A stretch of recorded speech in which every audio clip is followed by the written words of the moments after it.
There's a place on the map that shouldn't be there. A white mass at the bottom of the world. They tell you it's just ice. A frozen desert where nothing lives, and where the only thing waiting is death. But what if that ice isn't the end? What if it's a wall? A barrier built to hide what really exists on the other side? Look at any modern map. Go to the extreme south. That white, shapeless, desolate stain. They taught us that the world ends there, that the lines of latitude close at a final point, that there's nothing beyond the frozen void. But maps lie, and someone has known this for a long time. For centuries, sailors reported impossible currents in the far south, winds blowing in the wrong direction, waters that should never be warm. But nobody investigated until the war ended. And instead of bringing the troops home, the United States assembled the largest military fleet ever sent to the ice. The year was 1946. The destination wasn't Berlin. It wasn't Tokyo. It was Antarctica. The mission was named Operation High Jump. Officially, they said it was a training exercise, testing equipment in polar conditions, preparing soldiers for the cold. But the equipment list told another story. A full aircraft carrier, 12 warships, a submarine, more than 4,700 elite soldiers, torpedoes, armed fighters, and commanding all of this, the greatest living polar explorer, Admiral Richard E. Byrd. Nobody takes a war armada to study penguins. Nobody takes torpedoes to measure snow temperature. They were looking for something, or running from someone. The fleet arrived at the Ross Sea in January 1947. The ice was thicker than any prediction. The silence was absolute, broken only by the sound of the ship's steel breaking through the frozen surface. For weeks, they mapped the coast.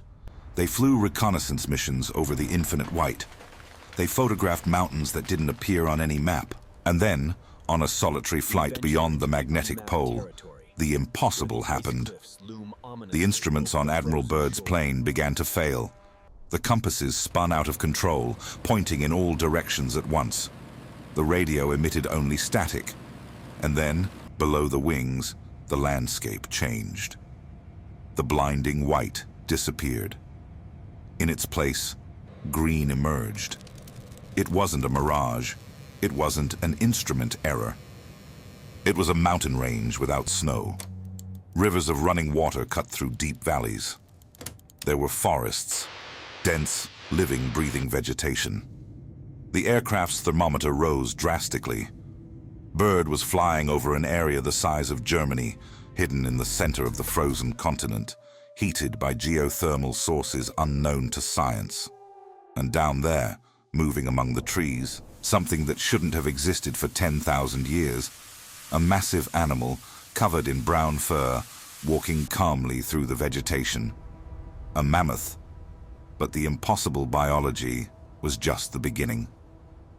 According to reports that leaked from the mission's suppressed diaries, Byrd's aircraft wasn't alone.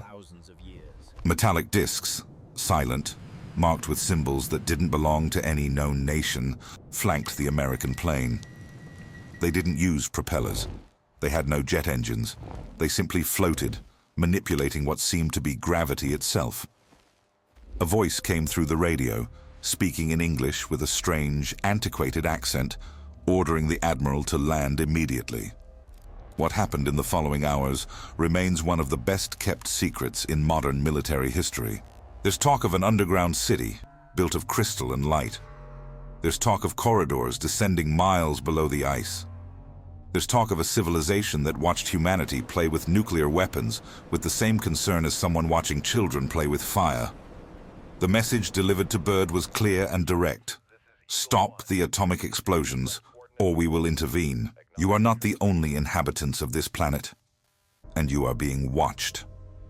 Operation High Jump, planned to last 8 full months, was abruptly cancelled after only 8 weeks. The fleet returned limping, with several damaged ships. Planes were lost. Men died. The official causes were never disclosed.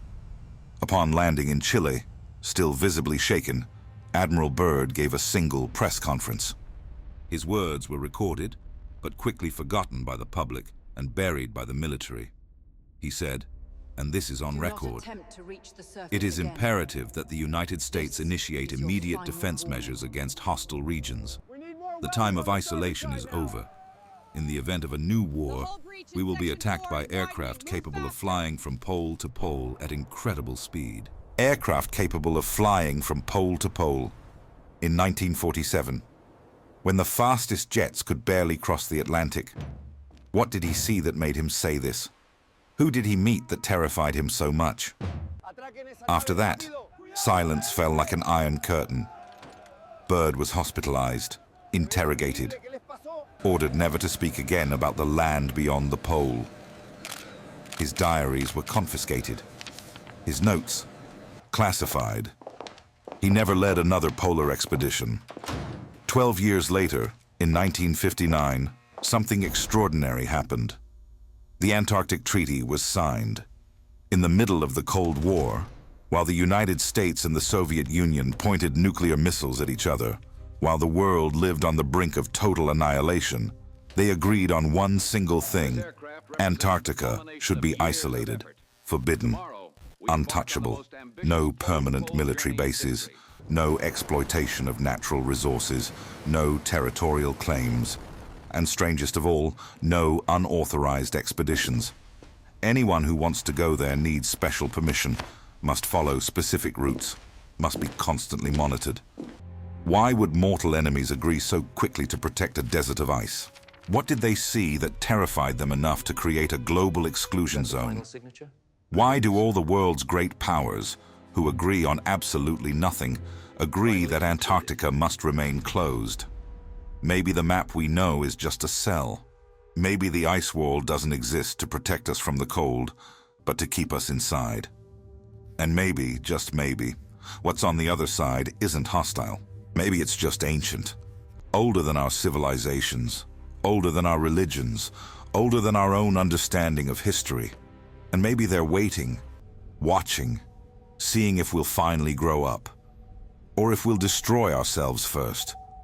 Because if there's one thing Operation High Jump taught us, it's that the world is bigger than they told us, and that some doors were closed for a reason.